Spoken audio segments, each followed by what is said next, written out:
Despite the string of bank failures in the US central bank has raised interest rates again, despite fears that the move could add to the financial turmoil. The Federal Reserve increased its key rate by 0.25 percentage points, calling the banking system sound and resilient. The US Central Bank announced on Wednesday that its benchmark interest rate would rise another quarter of a percentage point to a range of 4.75% to 5%, its ninth consecutive rate rise and the highest rate since 2007. A year ago, interest rates were close to zero. The latest increase was smaller than half-point increase that some had expected before a series of bank collapses shook global markets. In a statement, the Fed said that the impact of the banking crisis was uncertain, but inflation remains elevated. But it also warned that fallout from the bank failures may hurt economic growth in the months ahead.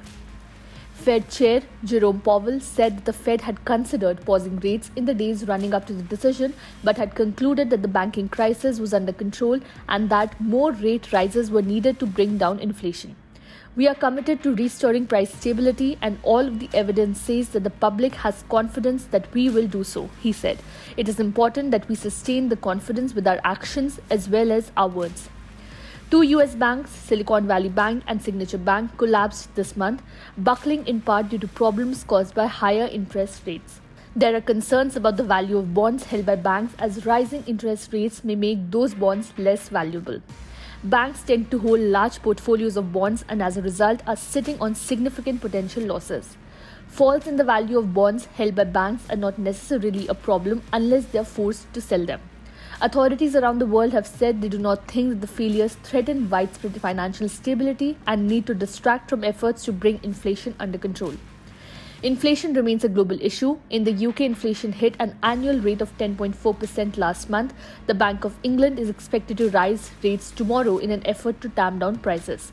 The European Central Bank raised rates by 0.5 percentage points last week, even as the banking crisis rocked Credit Suisse, Switzerland's second biggest bank.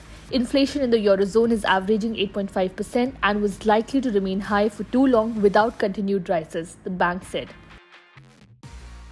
Subscribe to One India channel and never miss an update.